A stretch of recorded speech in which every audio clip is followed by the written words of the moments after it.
Welcome back to Think Talk. I'm Malik. I'm Ibra, and today we're going to be continuing on our time travel. And it's going to be the same question again. Is life better in 2025 or was 1975 the golden age? And today we'll be focusing on the US and the UK as promised. From the economy to dating, from medicine to meaning, we are looking at the full picture. So let's get into it.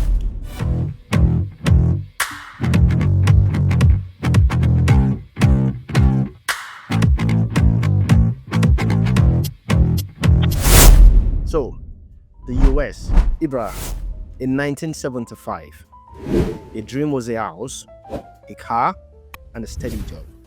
Now it's therapy, side hustles, and hoping your rent doesn't triple. Well, you've also got more rights, more voices, more freedom than ever. So, what's the trade-off worth? Very good question. And to start with, we'll pick the economy. The American dream, we talked about this before. In 1975, it meant owning a home and raising a family on one income. Remember, the main provider of most households back then was the husband. Today in 2025, the middle class has shrunk, gig work is widespread, everyone has a side hustle, and debt is a norm. It's financial flexibility, freedom, or stress in disguise. So, I wasn't alive in 1975, but if we have to go by what we've read and seen or the data have shown, I would say for sure it's definitely stress in disguise. Yeah, I don't think there is even anything called the middle class anymore. I think there is for sure, but I just think a lot of people are poorer now than before, regardless of how much you have in your account. It definitely does less than what it used to do anywhere in the world. So yeah, I totally agree with you, because when I think about it, it's back to the question. When we look at it from economic perspective, it just brings us back to the question of the American dream. And we both agreed, at least in that episode, that the American dream is much more difficult to achieve today. Just because, if we keep the goalpost the same, that the American dream is just being able to have a home and raise a family comfortably, very few people are now able to do that comfortably. And honestly, if we would have to sign off on a verdict for economy-wise, is the US doing better today than before? I would argue that the US is worse off. Think about the US of 1975. The US of 1975, coming from the end of the World War II, getting close to 1950 and all that stuff. The US was so comfortable that Americans were having a great life. A life that was envious enough, right, for the Soviet Union to break up. Do you know what I mean? Like, the US at that time was the type of life that other countries were looking up to, and it's causing internal disruption because they were the typical model to follow. When you look at it today, it's not. It's no longer that. The US back then comfortably supported countries like Germany, comfortably supported Japan, comfortably supported South Korea, and many more countries to achieve the fastest rate of development ever. They even supported, they supported China as well. But today, the US have to pull out of things like USAID, things like, is it NATO or something like this, just because it's much more difficult, even for the American government today. They have a huge debt profile, and it's just not the same. So yes, I would say today, the flexibility that comes with being able to carry on debt and other stuff because of the capitalistic structure, it's just stress in disguise. And it's for everyone minus the top 1%. For sure. I think, what made it even worse was the fact that now a lot of the financial system as a whole is mostly in the US, is mostly built on the credit system. I think without that, it would have been super obvious that it's no longer sustainable, but somehow they were able to prolong it and sort of manage the situation to redirect sort of the unsustainable part of the whole thing, and now there is no way out. They just have to fix it, and it's interesting to see how everything unfolds under Trump. Yeah, or maybe unfold is the word, but I would even go as strong as saying deteriorated. Okay, I think that one is clear. So let's move to health. So life expectancy rose from approximately 74 to nearly 80 years, but dipped due to opioids and suicides. The US leads in healthcare innovation, yet millions remain uninsured. Is healthcare a privilege or a right? That's a very good question, and I have a very straightforward answer, Ibra. I think healthcare should definitely be a right in a country like the US, yeah, because the US claims to be the best and greatest with a lot of money to spend. To not be able to go for something so fundamental and make it a right is just diabolical from in our opinion. But unfortunately, in the US, it's sort of a privilege. It comes with your job, or if you have, you know what I mean. It's not sort of, man. It's he said it's sort of a privilege. It's not, It is a man. It's privilege, definitely, right? yeah. Definitely, yeah. Yeah. And maybe what I can't say for sure, in 1975, even if it was something that was tied to having an employment back then, it was easier to get unemployment, you know? It was easier to get unemployment, and they would just give you the healthcare thing or something. I don't know if that was the case, but it's even if that wasn't the case in 1975, you could have still made the argument of, oh, we are still getting there. Do you know what I mean? For a country like the US in this day and age, where there are now many countries in the world that have tried to standardize healthcare, even with huge population, for the US not to have that, the UK, they have the NHS. In Germany, we have the insurance policies that it's mandatory. If you're a resident in Germany, you must be covered by some sort of health insurance. And you see many other countries with the same sort of system, in China as well. And China has a bigger population than the US. So for the US not to have achieved that in 2025, huge downgrade. And as you mentioned, the innovation is good. We're saying it. But then the innovation is still, how do I put it? The healthcare innovation is split into people that believe that it could have happened faster without capitalism, or that there's some innovations that would have got into the market now if capitalism wasn't a consideration. And that's a huge question to answer, because what's the point of innovation in healthcare that does not benefit everyone? Why would you have created a cure for something, but because it doesn't make market sense, it's not in the market? And you still get the check mark on the innovative part, but it's not reflecting in society anyways. And if it goes to market, it's so expensive that it's still not playing the part that it should. So on this one, I would say healthcare for the US is a boo.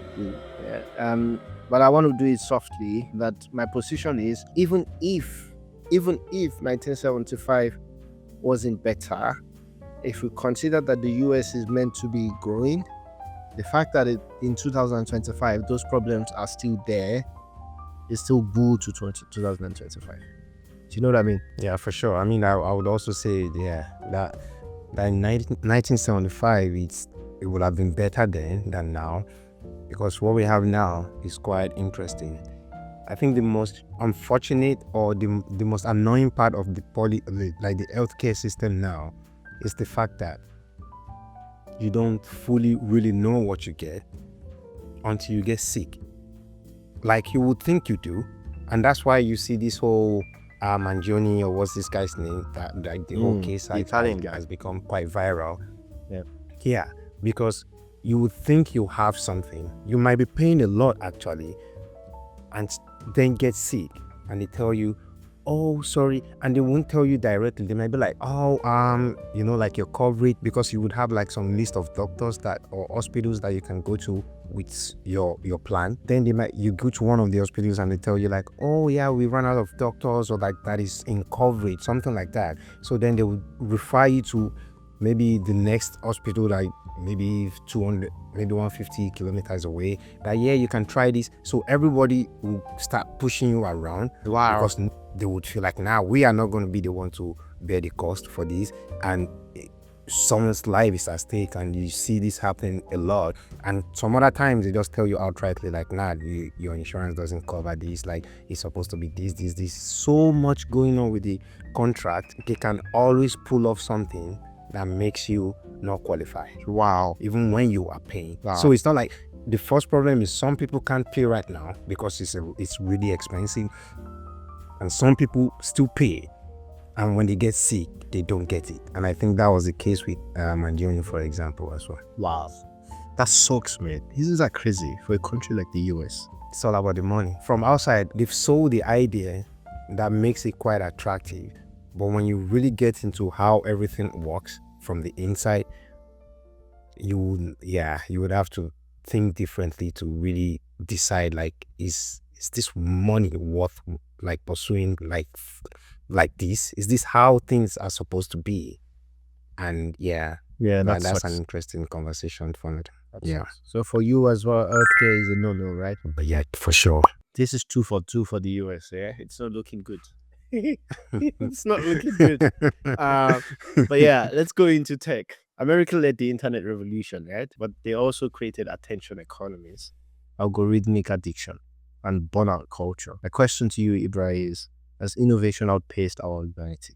I don't think outpaced is the word that I would use. I would say confused. I think it has definitely confused us.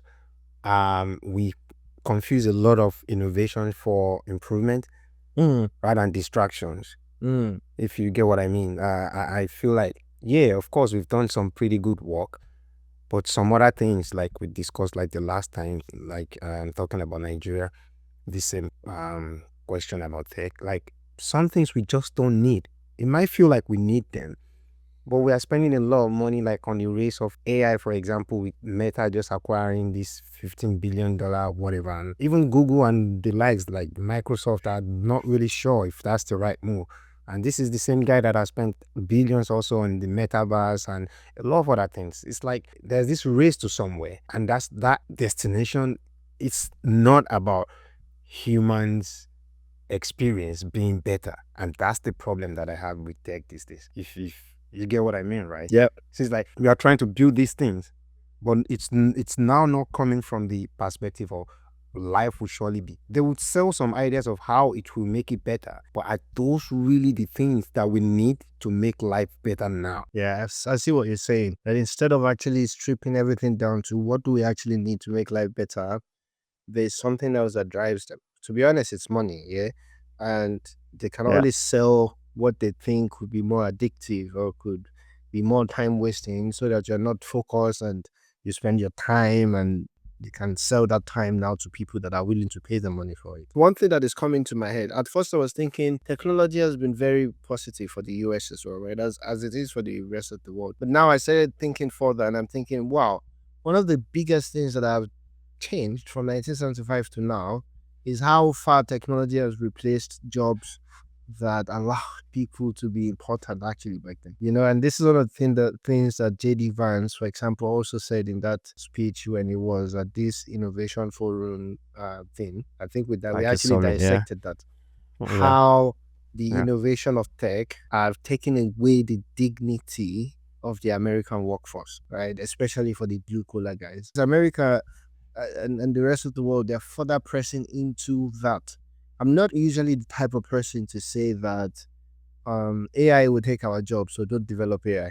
I'm not usually that kind of person. I think us as humans have to adapt as well. But if we have to compete between dignity in our life and being able to work and compete with billionaires being able to save more money and make more money, I think we'll always lose, Like we can always say you can adapt, you should learn more, you should do this, you should do this. Yeah. The pace at which billionaires can get their results quickly, I'll use the word now, it will outpace us in our adaptability. You know what I mean? For sure. We will not be ready sure. by the time we're losing that job. Especially for people in the US. You might think now that, I have a job that AI can replace. Let me quickly try to get another degree. Let me quickly try to learn a new skill. Bah!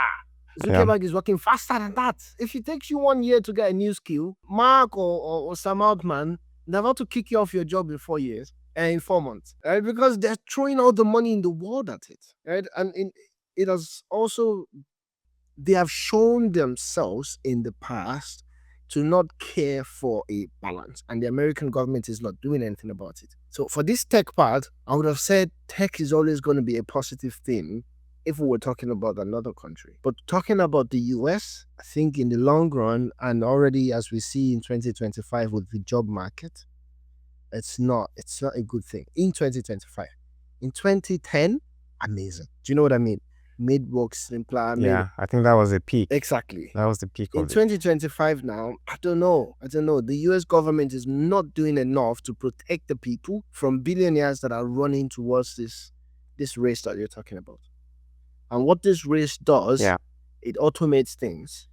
It replaces humans with robots because they are smarter and and there's no protection for the humans. Yeah, for sure. Because I'm now thinking, what is then the question? You would argue now that the goal of these things is to for sure make life better for us. So why am I having something replace me, like depriving me of my purpose? I think it's a definition of what is a better life. So I'll go back to what J.D. Vance said in one of those things. J.D. Vance basically said that Yeah. he was speaking to one of these tech billionaires, and I think I saw another interview on Instagram. I forgot who the person was.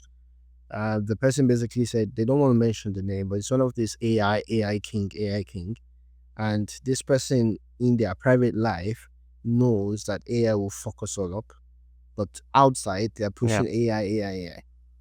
But let's go back to what J.D. Vance said. Some of these guys believe that the better life is AI and robots and all that stuff being able to do everything we need, and that frees time for us as humans to go on holidays and do whatever we want. Well, that doesn't make sense. That's a better life for someone that is a billionaire that owns stuff and still have the opportunity to get the dignity. And this was what J.D. Vance was saying, that there is dignity in labor as well. So forcing people out of that labor is you stripping them of their dignity, and that's not a better life. But they don't see it the same. The definition is different. Exactly. So now with the description that you described, right, what is missing is the fact that you need to make a living to be able to go on holiday. But a lot of people can't right now. So even now they are just jobless and they can't really get into something new. Yes. And now you are claiming, oh yeah, it will free you of your time, but you are stripping their skill set. What the billionaire is then, at least from the Vance speech, what the billionaire is then proposing is a minimum universal wage that is not tied to work. I saw Elon post. Yeah, I tweeted that. Oh, Elon posted it recently as well. That it's time to go that way. Yeah, because he's also talking about some of his robots are coming into the market soon, and Tesla's stock price is going up like crazy because the robo taxi or so, he sort of mentioned that it's coming back in the market soon. So most of those billionaires are saying... they launched in Texas last week. It's launched already, yeah. So most of those billionaires are basically saying, give people free money and they can use that time to do other stuff. Let the robots do the work. But then what that means is that only the billionaires that now oversee the robots and try to make it better and that owns those companies are the ones that still have some sort of responsibility and purpose and blah, blah, blah. So my own purpose now is just to go on holiday. If I go on 50 holidays in the space of 1 year, if that was sustainable, if this whole we give you stipend or like we support you, why are we all working right now even? It would be sustainable. If that was the case, right? It might even be sustainable. You believe so? It might be, right? But it requires a strong, highly benevolent, because some people will still be working. Government. Yeah, and the people that are actually working will always have an advantage over the people that are not working, especially in the long run. Maybe in the short run, you might argue differently, but you need a system that actually works, governmental system that works, and you need to consider the transition period before that universal wage actually becomes a thing proper. Now, because I say it's sustainable because we actually have that in Germany, for example, right? We have the unemployment benefit thing that a lot of people benefit from. Well, it's because a lot of people are working, right? Exactly. So now what will replace that is that if less people start working, companies that are running robots and all that stuff will have to pay into that basket.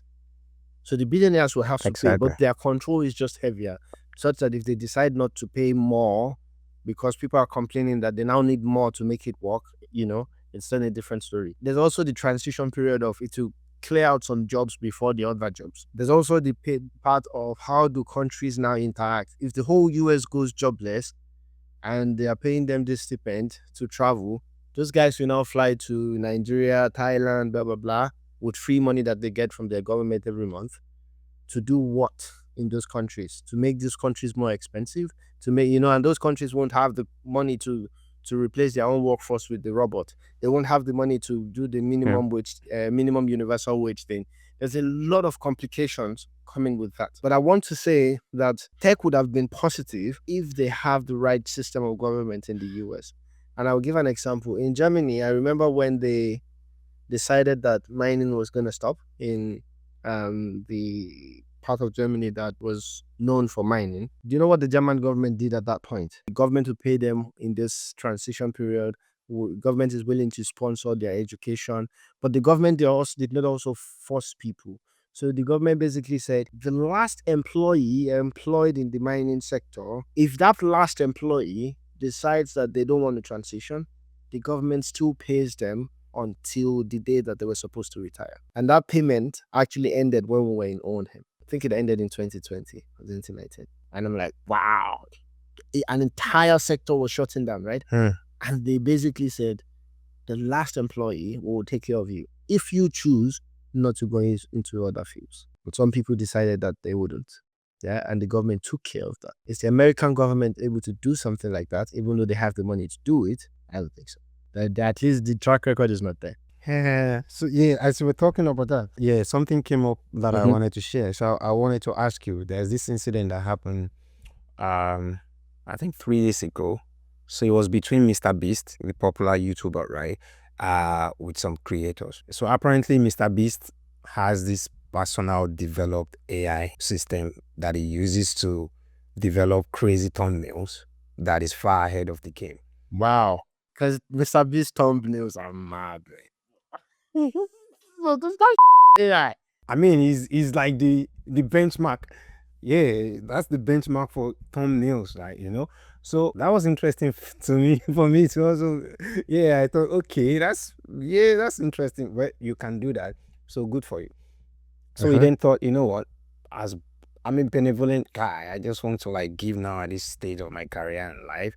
So he wanted to make the app public and free, and a lot of top graphic designers and creators came for him. I think he launched it for like a day or two. I think he dropped it, right? And some people were able to use it and all, but then the backlash was crazy and he had to stop.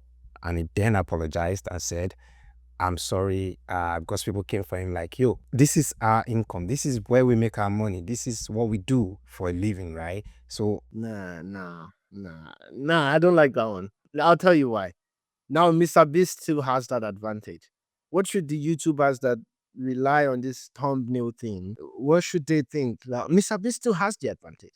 And there are small YouTubers, growing YouTubers that would have benefited from that beat if they allowed it to drop. What I don't like about it is that, yeah, I understand the worry. Yeah. My problem is that one side got to decide how that played out. Could have been a balance. I don't know exactly, but that's the point of actually coming together to find a solution.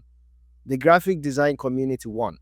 But what about the YouTube community that had to compete with Mr. Beast for so long, and now they would have been able to level the playing field to an extent? And he was happy for that to happen. Won't you argue now that this is a very, because bro, this is something that I've been trying to work on for a while now. I've learned so many.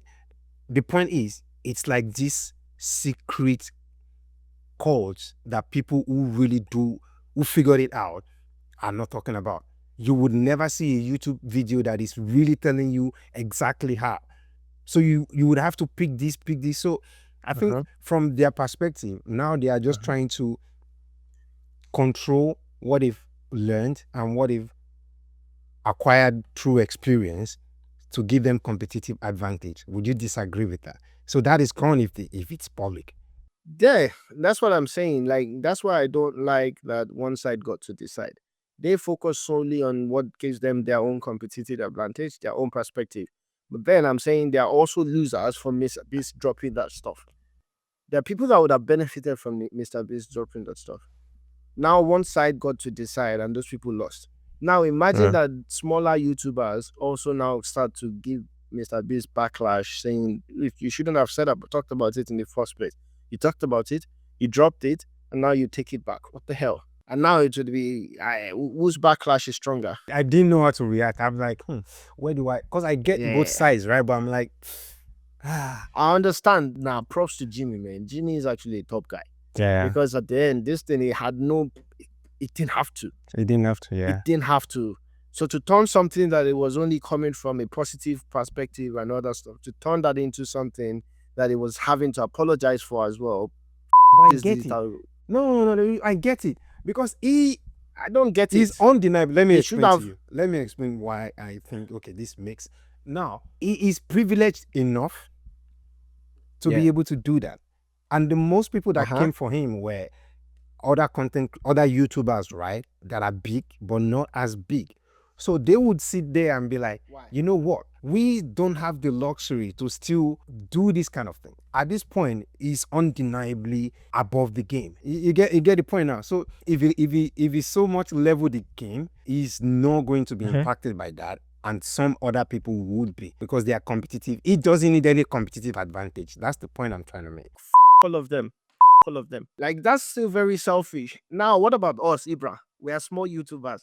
We just have to figure it out. 'Cause But Mr. Beast is about to help us. Why do we have to go through this? It's like a professor that goes, I read for 5 hours and C was the maximum I can get. Let's have to go through that as well. no, the point is, I mean, the idea of competitive advantage is Mr. Beast. Yeah, Yeah, but Mr. Beast, out of his own goodwill, yeah. he's saying, I learned it, I want to share it with people. Let's say he didn't do it as an AI solution. Maybe people wouldn't have been able to argue. If he didn't do it as an AI solution and he said, for the next 1 month, I'll be making videos about how you make the best thumbnails, would people have come for him? I think that would be maybe a much more, receptive development. But People now would this have- is them just choosing how we can show his goodwill. He made it much easier for people. Yeah, and this is the part that and that's why I really try to caveat the idea of I'm not the guy that goes, oh, AI will take our job, so don't do it. And I'm saying, well, the best thing is the government involvement to make sure that people that are on the losing side of it, because in any case, there will always be winners and losers. And people that are on the losing side of things, they need the government to help them smoothing the transition. It's not that it shouldn't happen. Mr. Beast did nothing wrong. No, for sure. I mean, I'm not saying he did anything wrong. It's just Yeah, and that's why I'm a little bit pissed, and that's why I'm saying those guys, because they made him apologize for something out of goodwill. that's it. I hate the fact that we have to sort of apologize for everything these days. So that, I don't think he shouldn't be needed like to. even if he decided to take it down because they negotiated better their position or whatever, for him to be apologizing for that, them, because they are so selfish as well. Exactly, is the solution. Like you said, like it could have been a platform where you then give people access to, like, we have all these freemium website do it all the time, 5 thumbnails a month, or better still, you can just create a tutorial on how people can then do it, and you just go learn it. I figured. I think for me, but it doesn't make sense. I don't even think it makes sense. I can give it to you for free. It's done for you. No. Honestly, I'm not the guy that would say, if I have the time or the opportunity to really earn something that could be helpful to people out, I'm not now going Do to you make believe- it more let me ask difficult you just for the this. sake of it. Let me ask you one final question on this. Yeah. Do you believe in the idea of competitive advantage in business? Because this is what it all boils down to. Yes, the idea of competitive advantage in business Yeah. is you now getting creative. All right, we no longer have the competitive advantage on thumbnails.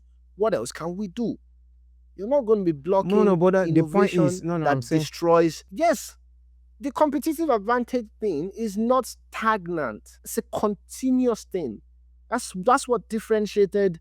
What's the name of the guys before Netflix?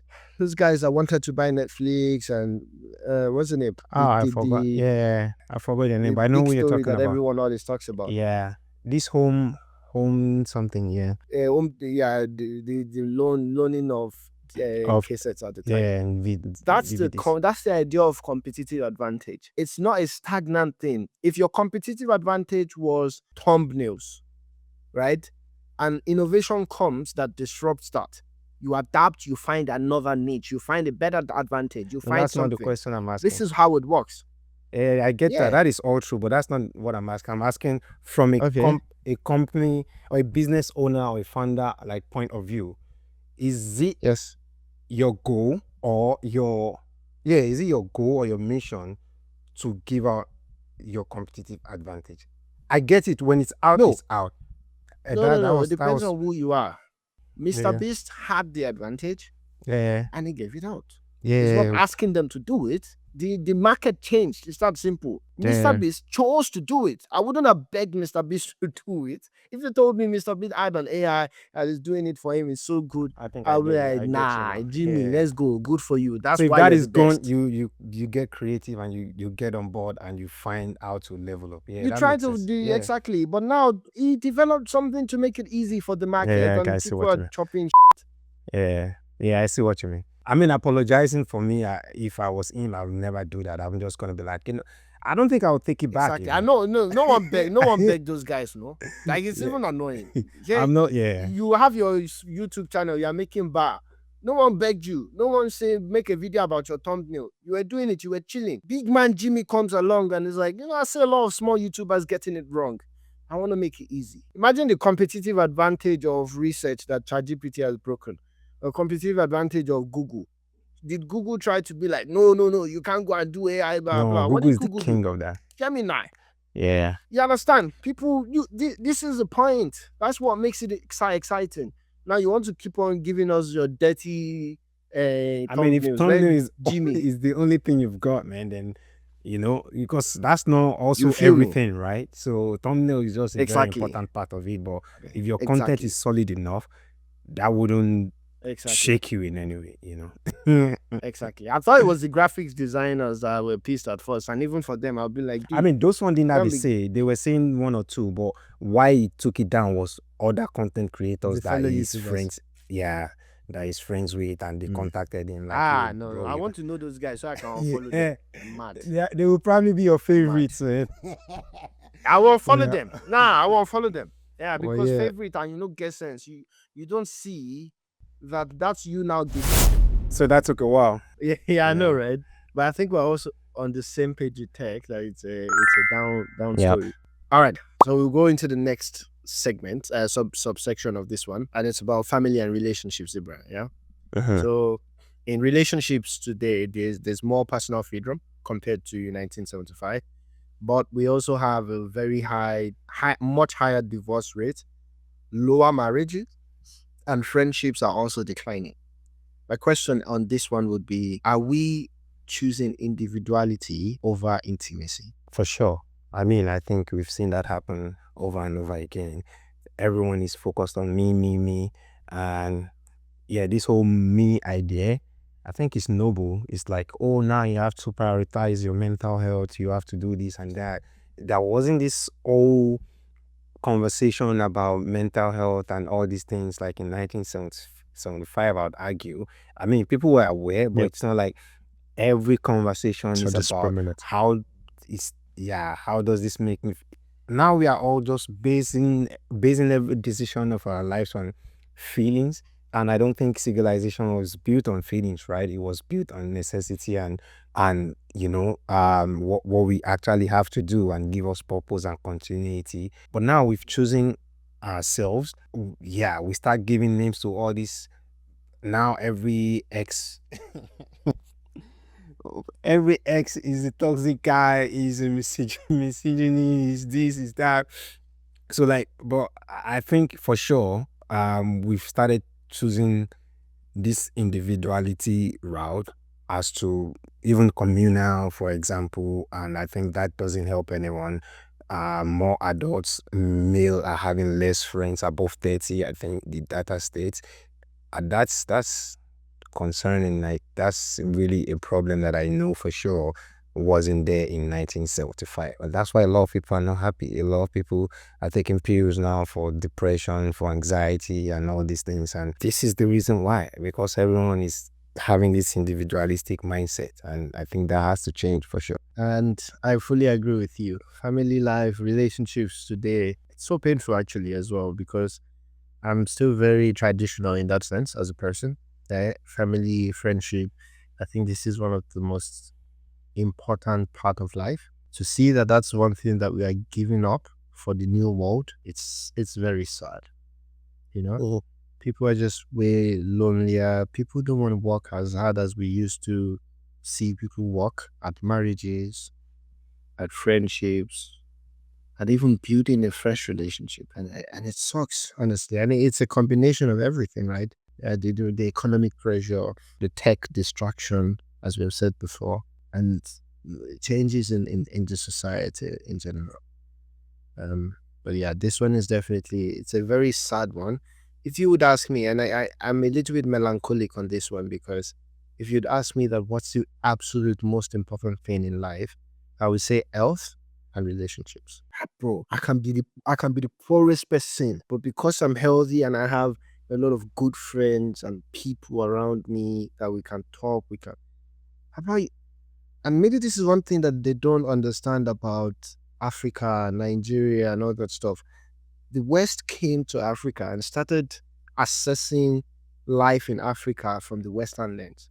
Yeah. And started making money the most important. And this is why I feel like in Nigeria, or at least that I know of, the importance that have been put to money from the Western interactions has made us worse off, because it changed our behavior as Nigerians way more than Most Africans, actually. exactly. It turned us into something that we are not naturally. That chase for money, that like it changed a lot about us as entities. And I think when we think about the craziest days back in Nigeria, like when I was in boarding school, and how we would get through some of the 12 days in boarding school, it's friendship, it's laughter.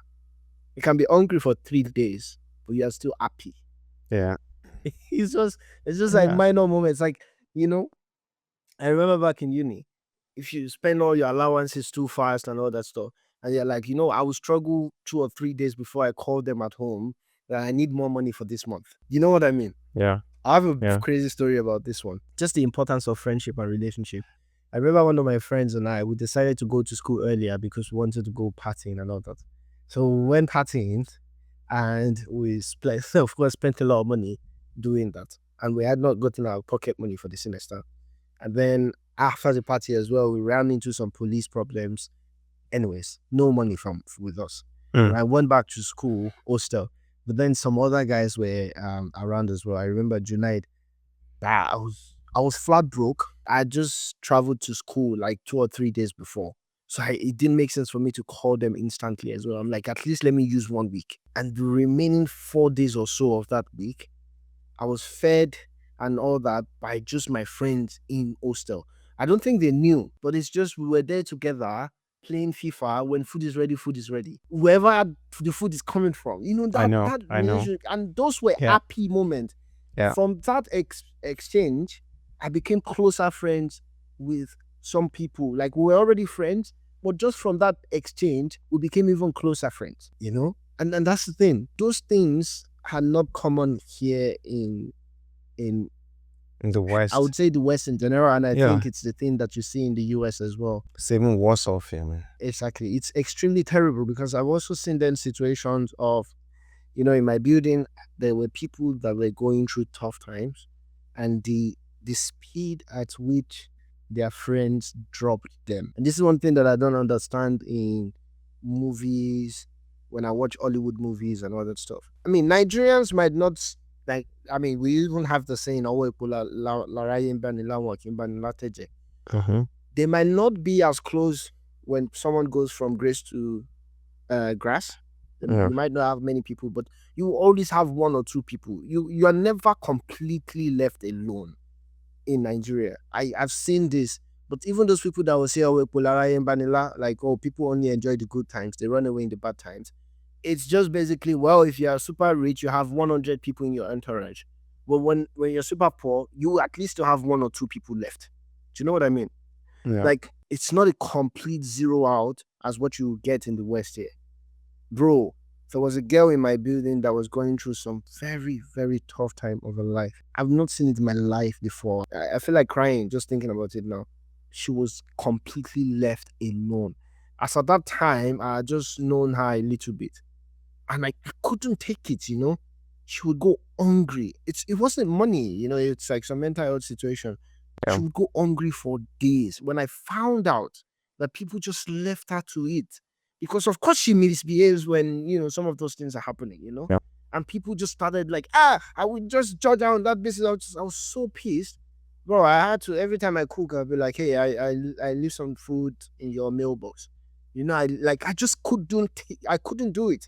At the Yeah. end, our parents have to come pick her up. But even our parents left her for months in that kind of situation without Yeah, making a I've seen move. that happen a lot, man. I mean, I dated someone that, yeah, she was talking about this older brother that was going through, and due to the nature of who she was or who she is, she was the only empathetic one, and that was shocking to me. It's like everyone left this dude. Every one of like the dad, the mom, other siblings, they are like 6 siblings, and it's so shocking that I was the only African she has dated, that even happened. One day, this particular lady was sick. It was this stomach pain. I think it was some chronic menstrual cramp, right? Then Yeah. I had to take her to the hospital, right? It was like maybe 3 a.m. The way she was appreciative of that, I didn't understand. I was like, why? For me, it's so clear. I mean, I'm your boyfriend. That's what I wanted I'm to in say. the Like, is house, there any other 3 way a.m. there? Yeah, And then, exactly. and then she made this statement. It stuck with me, man. I'm like, what the hell? And she said, this is the first time that she would get sick or anything and be dropped in the hospital, and the person would actually wait. I'm like, it's a given in Nigeria. Where will I go? What would I be doing? I would be going back home to play game or To what? do what? Exactly. Or to sleep while you are Exactly. here. And I'm like, that's crazy. And she said, yeah, it's how people harm it. They'll probably drop you, but they are gone. And you just figure it out from there yourself. Or maybe check back with you. But I think that's a change. I think that's a change. I think in 1975, even when you watch it in the movies, it wasn't so. Yeah, it's a decline. It's a very visible one. When I had my ankle issues as well, I was in the hospital, and the person that I shared the room with after my surgery, like before the surgery as well, Yeah. was an old man, a very old man. You would think he didn't have a family. I was there. My friend was there bringing food day and night. I didn't have to eat the hospital food one day or once. Yeah. I didn't taste it. I didn't see it. I was getting good food, good company. We'll chit chat, blah, blah, blah. And this old man was there, no visitor. And then the hospital were like, okay, at some point you will have to go back home. He didn't want to go on. And then they called his son or something. And this one was like, yeah, you have to. If you see the injury that this old man had, I think I was just like, what sums it up is the fact that they have like elderly care homes. We don't have that. And that says it all. Like you will still have people at your old age that are still around. So that's the non-individualistic part of the whole conversation, right? absolutely, man. Absolutely. It is a worry. Yeah. I think for this one, family and relation, the US, it's not looking good. It's looking good, fam. Nah. Honestly, for the US, wow. Bro, everything has been boom, boom, boom, boom. Wow. And maybe it's a factor of they have passed their peak and then they're on the other side.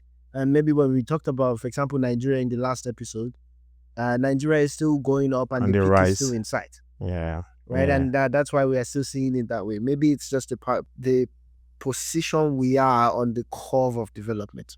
For sure. Yeah. A lot of the civilized countries as we know them are on the decline.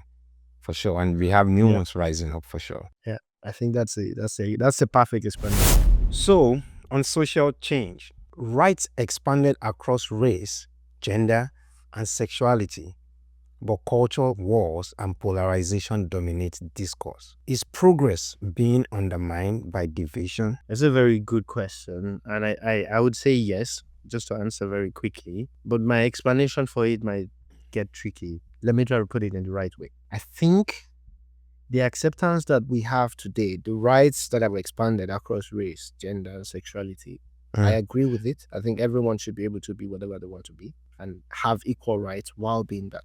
I think what was needed to achieve the progress that we have today is probably why there's also now a huge polarization and culture war. And I'll give the example. Okay. whether it's the sexuality thing, right?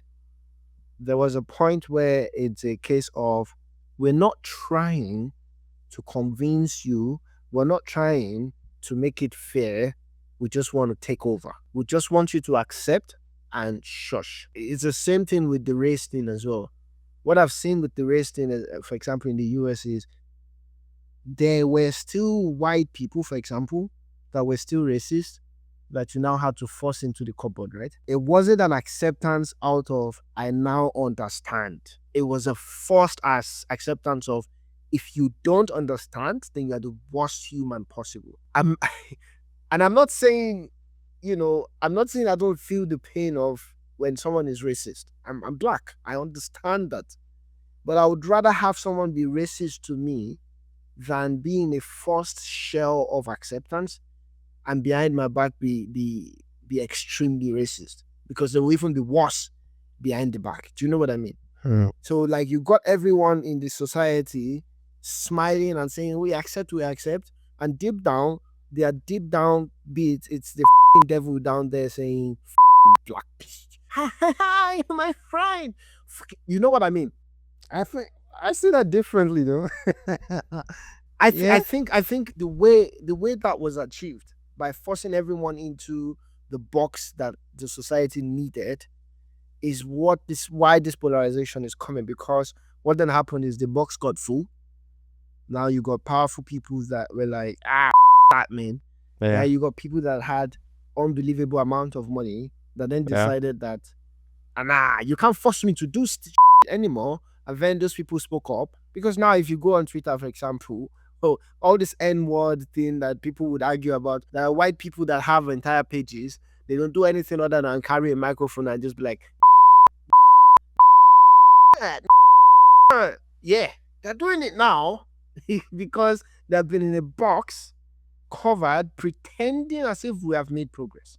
I mean, you could definitely argue that for a lot of things, right? For me, I would say I think the balance would be for sure the way, because I don't think the opposite of that is also good.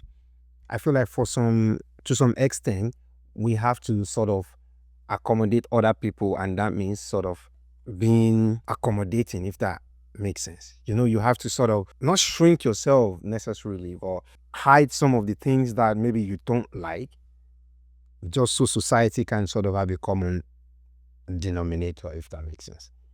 You get what I'm trying to say? I understand what you're saying, but for me, every time I think about this situation, I always knew that they didn't have, like in the US, they didn't have something right yet. My go-to is always to use the law, but now work hand in hand to use the law to ensure equal rights and respect. Which means you be whatever you want to be, even if it's racist, as long as you're not trampling on my rights. We don't have to be friends. Yeah. We should know that you are what you are and what we are. You don't like me, I don't need that.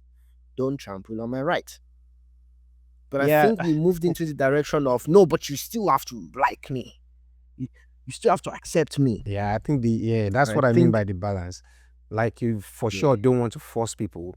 I think you want to educate people. You want to sort of put the awareness there, and it should be coming from a space where you should maybe tell people or let people be aware that, see, you don't have to like people to get along with them.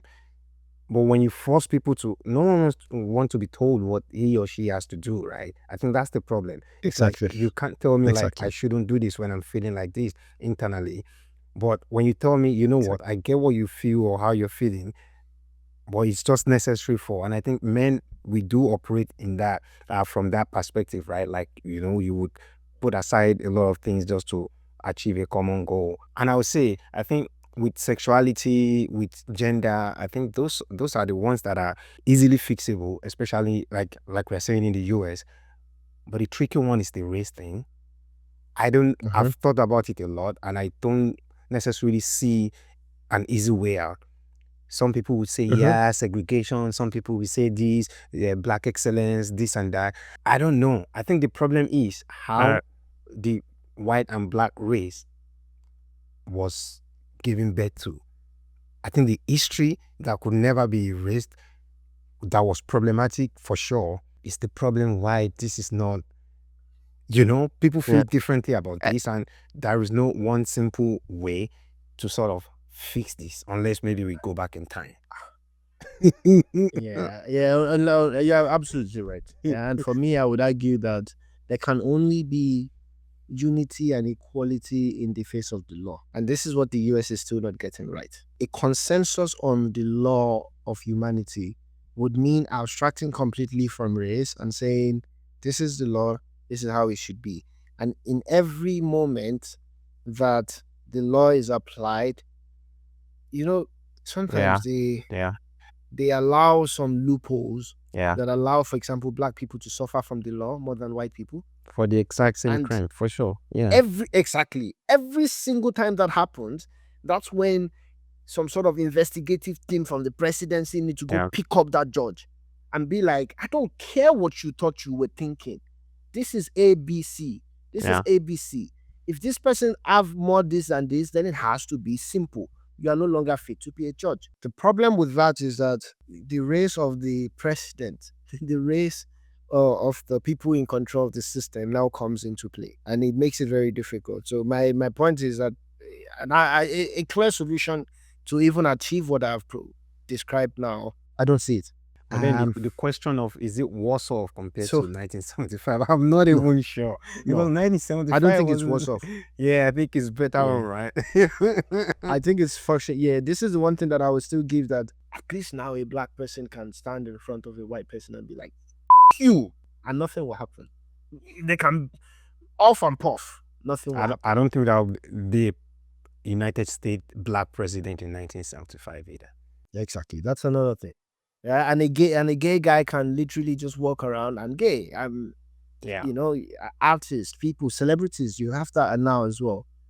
Oh yeah, that's a straight win, yeah. Because I'm thinking women also are like CEOs and stuff, man. 1975, nah.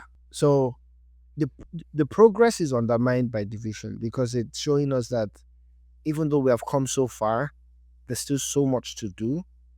But simply comparing 2025 to 1975, social change wise, we've made a huge progress.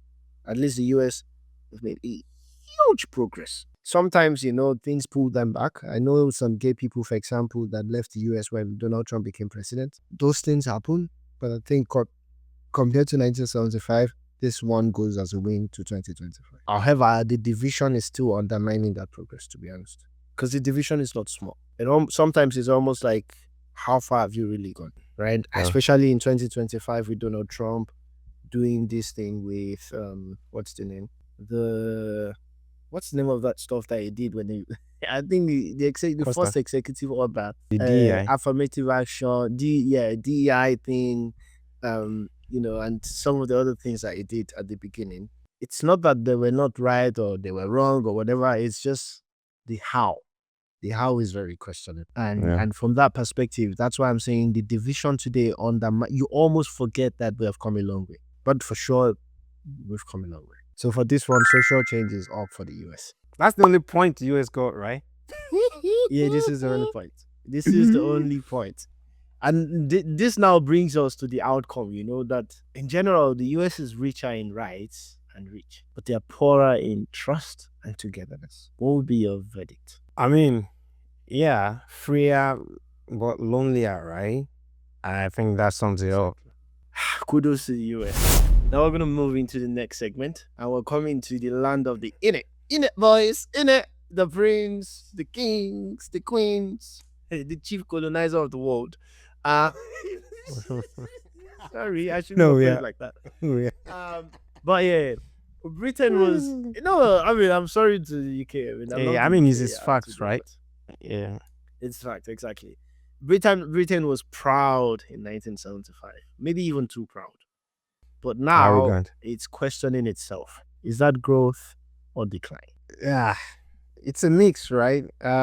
You've got more diversity, more voices, but also more confusion, I would say. I think the UK is in a real identity crisis right now, for sure. Yeah. Proper, man. True. True. But as always, we're gonna start with the number one subsection, which is the economy. And since the 1970s, the real GDP per capita of the UK has grown significantly. But you've got Brexit, you've got inflation, and you have the housing shortages that have hit the average Brit very hard. Is growth real if the people feel poorer? No, it's not, for sure. I mean, I've always struggled with this, right? I remember I was in this economics class back in Hohenheim, and I just couldn't understand.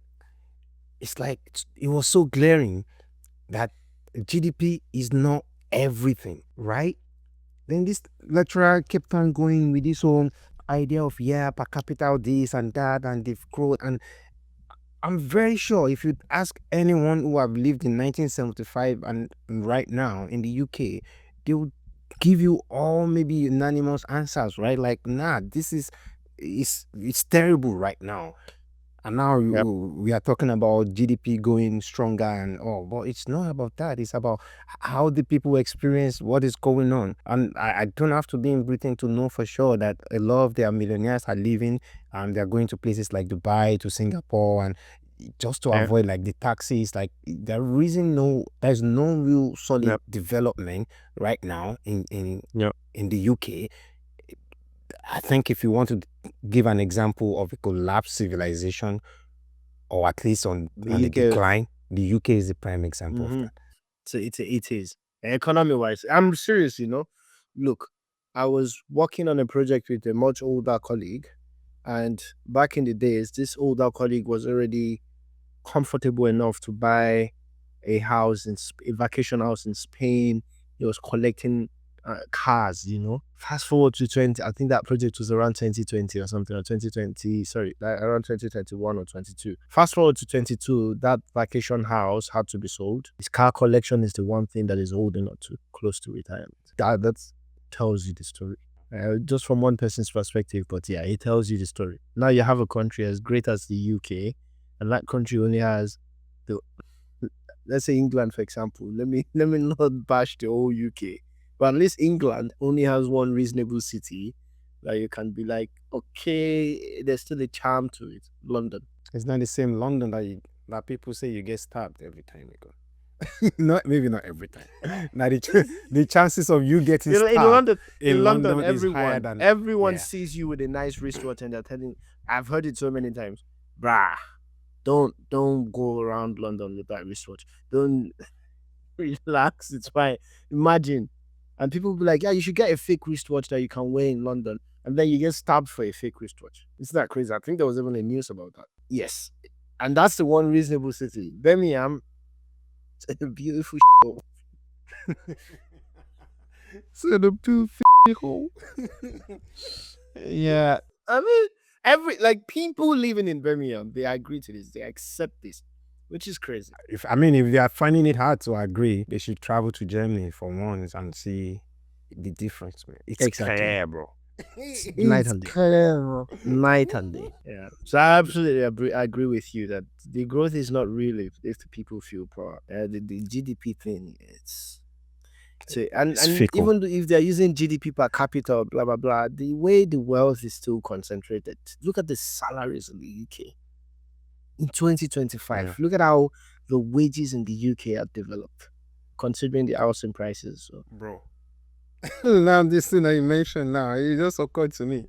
I have a friend in the UK that was on the phone 4 days ago actually, and he works in corporate, right? He has a decent IT job. He just got a child. Now we're talking on the phone and he's like, give me a few minutes, I have to deliver this thing. I'm like, deliver what?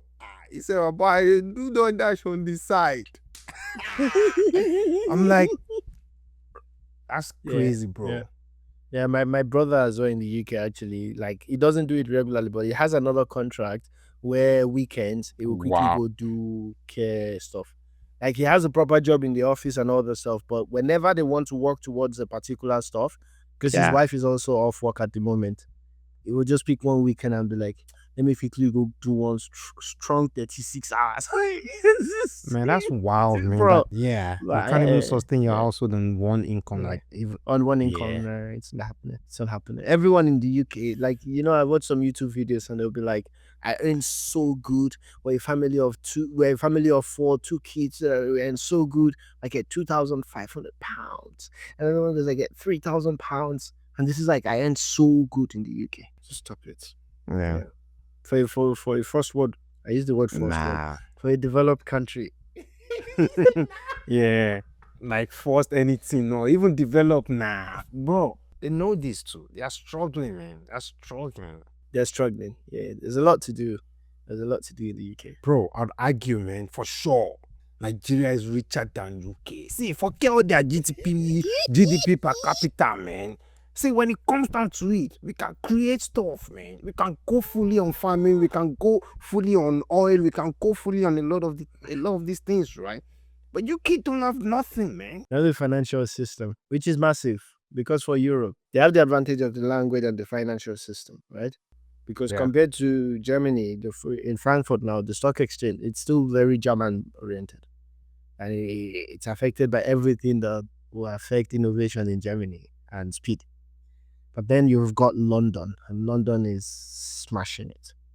And London is competing with Yeah. New York, the only other Yeah. city that could. And that's what you get to. Well, all these things are fickle, man, bro. It's just these are just top level stuff, man. They call like these are things you have to build up to in civilization. They are not the Yeah. fundamental things. It's not the man. fundamental base. Yeah. Yeah. I see what you're saying. But I mean, they've got some farmlands and stuff because it's a big country as well. But it's a big sparse country, so they do have some farmland and all that stuff. So it just depends on where their priorities, where they want to put it. But yeah, we're on the same page on that one. Economy for the UK. So there's 2025 compared to 1970s from the holistic perspective. Okay, -1. Next. So we have health. Life expectancy rose from approximately 72 to 82, which is good. NHS is a national pride, but it is under strain. Mental health needs are rising but underfunded. Is the promise of free healthcare still sustainable? It comes back to the impact of the economy, right? If the government is struggling, of course NHS is underfunded, right? Because now it's just tax burden on the people. But of course NHS is underfunded. Of course they don't have enough doctors to cater for the population. Of course they don't have enough doctors to undo mental health cases.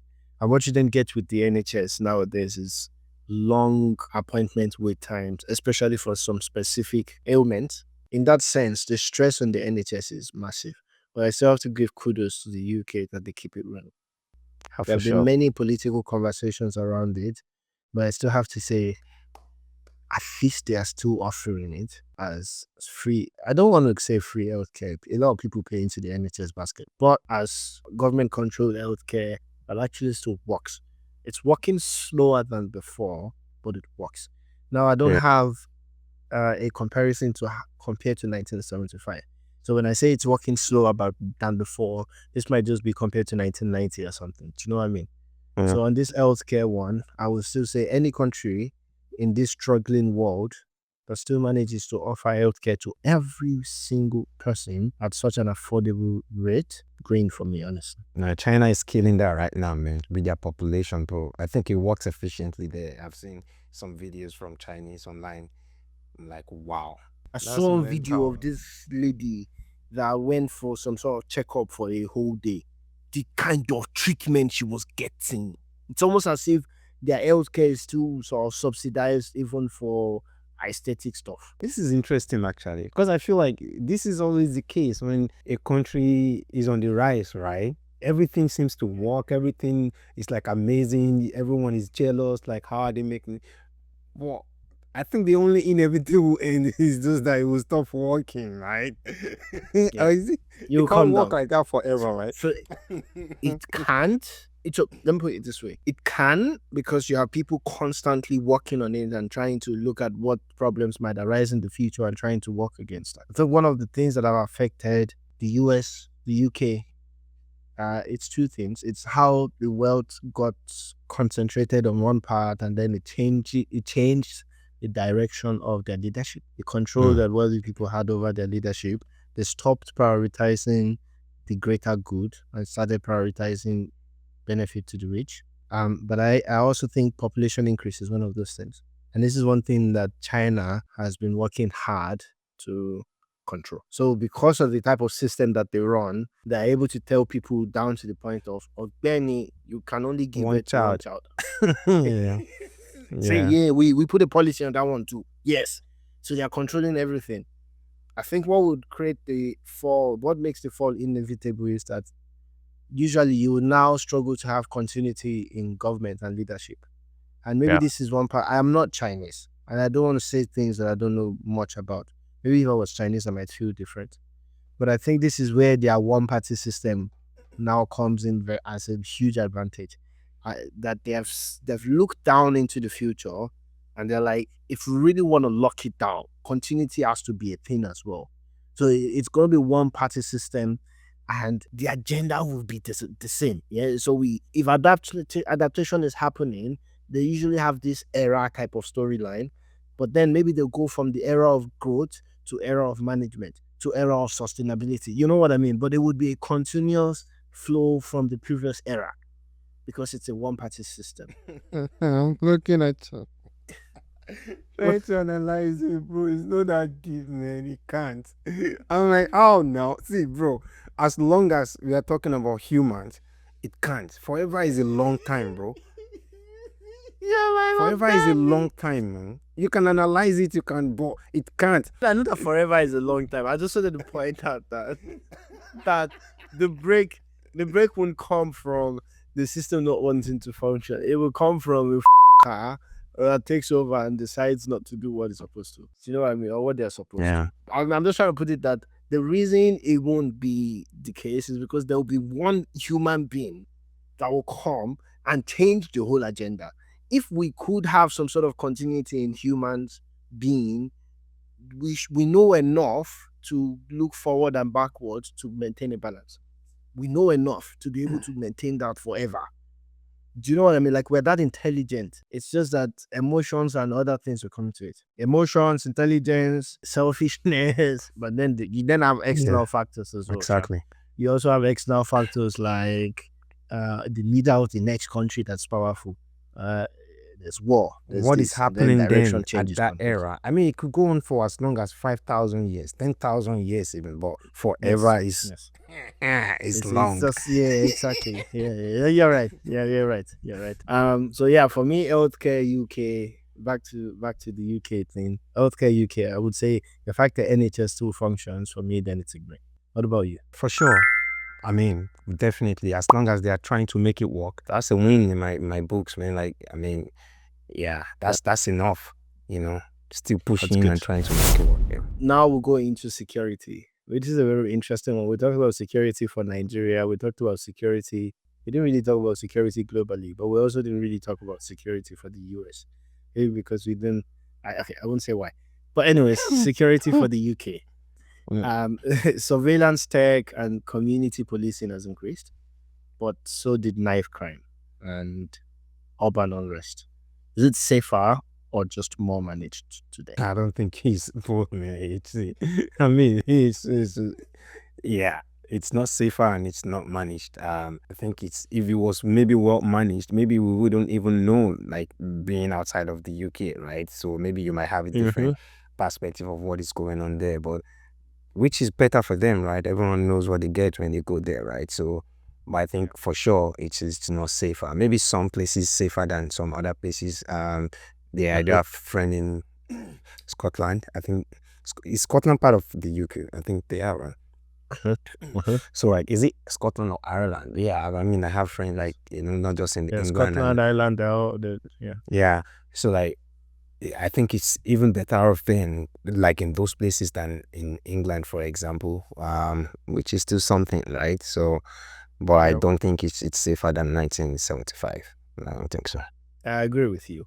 I mean, I've seen some posts about people saying, oh, you can now go to Peckham and do some shows. You can jog on the street. That it was probably worse in the 90s. But if we're talking about 75 to now, I think the UK got more dangerous. Yeah, it's definitely not as safe. and their urban unrest it's a real issue. It's a real issue. There are many more outreaches to try to fix this nowadays, but it's become a real issue. But for me, with the UK and Yeah. also the US on this one, it's sad. You can talk about insecurity and say, it's caused by blah blah blah. It's terrorism. In the UK. It's the amount of youth involved. The children, not youth. They're not even youths yet. Like the youngins that are getting involved in these things. Yeah. Yeah. It's like the YNs in the US. The Yeah. age at which people get indoctrinated into these criminal behaviors. That's the part that I'm like, it's a pandemic. It's a big issue. It's a problem for family, for the society, for tourists, for the government. It's when I think about the UK, if this part of security gets fixed, it's the strongest thing that would show that they're back on the trajectory of growth. Honestly, I mean, we all watched adolescence movie, Yeah. and it just shows you how youths, young people, are getting into some shady stuff so early in their lives. What is it? He has a knife planning to off someone. I think the age that it's happening now is just scary. Yeah, it's not safer. It's not more managed. So let's go to tech and culture. I mean, from the BBC to YouTube influencers, the UK for sure is still a cultural powerhouse. But as globalism diluted British identity, what do you think, Malik? I mean, for that question, generally, I would say yes, a bit. And I'm just looking at the old UK comedy, the old UK movies, and that how popular they were, how original they were as well to British culture. And looking at today, the biggest things in the UK. I mean, biggest podcast in the UK is American podcast. It's Joe Rogan. It's just you see that huge influence. And let's see Shits and Gigs as an example. They're big in the UK. They're really big, but they have such a huge American fan base as well, which tells you that they have made their content relatable across all bases in that sense. Yeah. Right. But you look at the Chunks, the Finny, the Sidney, look at how much American link they now have. When you look at for sure. KSI, for example, and so it tells you that the biggest things coming out of the UK these days, it has the accent. Well, it's not as original as the For British sure. dry jokes 100%. that you used to get before. You sort of just don't see those things anymore. So I would say it has been diluted. They still have the culture. Because that's one thing that we have to say. There's still something like the British culture. There's still the fish and chip stuff. And of course, technology development is helping them to be relevant globally. Yeah. To be honest. Because you've still got the basketballers, the footballers, the sports, it's helping the UK a lot to be relevant. I would say that's a plus for them. They still have the culture. It's not just as mainstream anymore. Their mainstream culture today is for sure diluted, right? And I mean, you can ask the question, should the British identity be something to uphold and retain? If I would be British, I would say yes. Yeah. So from a third party perspective, I don't want to say that their culture should disappear. But I can't say if the globalism bit is fully negative now, because I think this is still what makes them relevant today. This one is a bit tough. I think I'm sort of in the middle in this. I totally agree with you. I think it's necessary for them to go global like that. I mean, you were talking about this podcast that I even have like a few of some other ones that are also top podcasts, but you can't really tell if this is an American. Like, I'll give you an example. We have Steve, right? Steve Bannon. It's almost creating American content, right? Like, you also have this Professor Galloway. Yeah. So I think for them, I think they leaned into the idea of, if we have to go global, we have to go the American way because of the strong market and hold they have on things like this.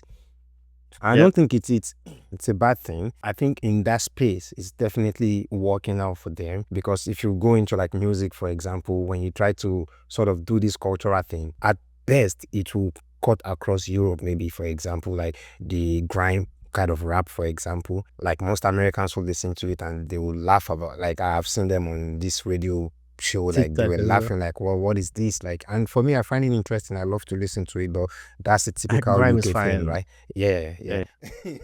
So yeah, I think like marketing wise, or if you want to think about like, you know, reaching a lot of people, that has really worked for them.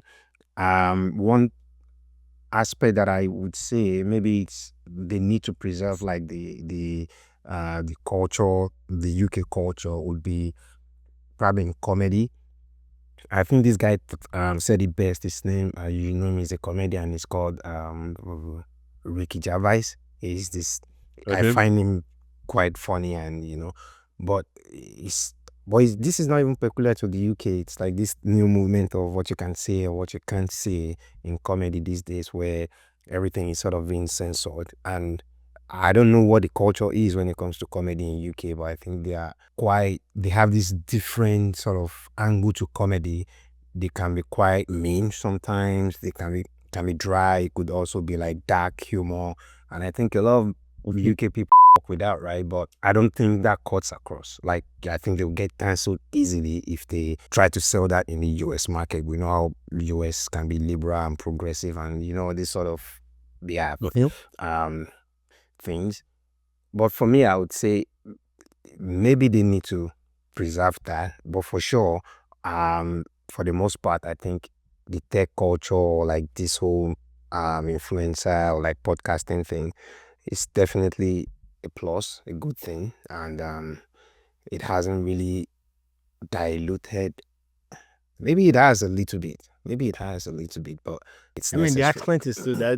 As I said, it's just the part that you get like, what's going on? Because the accent is still there, and once you get the accent, you're like, it's British, but it's not similar to the kind of shows you get in the past. Yeah, because they are not tailoring them to UK people, and to that's the British difference. audience, Because only they are at least, targeting yeah, exactly like the the globe. global. Yeah, which is a good thing. Yeah, if the market in itself is not as big, Americans can say, I'm only doing this for the Americans, and it still works. That's the British people, they have to tap into the big global market yeah. to make the most out of it. So this one, are you saying I'm in globalism between. has I think. diluted? In between as Yeah, well? I think a little bit. Yeah. All right. So we're on the same page as well. And lastly, we're going to talk about family and society. So in the UK as well, marriage is delayed, cohabitation is up, and loneliness is growing, especially among the elderly. The flexibility today make connection harder. I don't think we'll blame it on flexibility, right? I feel like we'll blame it on the law for that things that is going on. For sure, I strongly believe that tech is part of the problem. A very large part of the problem, in my opinion. You're right, Ibra. Yeah, flexibility is probably not what we blame for making the connection. And that, I think it's similar to what's happening in the US. It's just the world today. And as you said, tech is probably what's leading to this. I mean, I think it's a global issue, as you have said on the first episode as well for this topic. And honestly, without dwelling too much on it, I would say it's a boo for the UK as well as most other places in the West, and it just needs to get better. That being said, the UK is more open and dynamic, but they are more strained and self-conscious. So my verdict would be it's up and down for the UK. They are a bit advanced compared to 1975, but anxious. That will be it for today's episode. We would like to see what people say in the comment section below. Do not forget to like, subscribe, and follow us for more. This is Think Talk, the world of voices.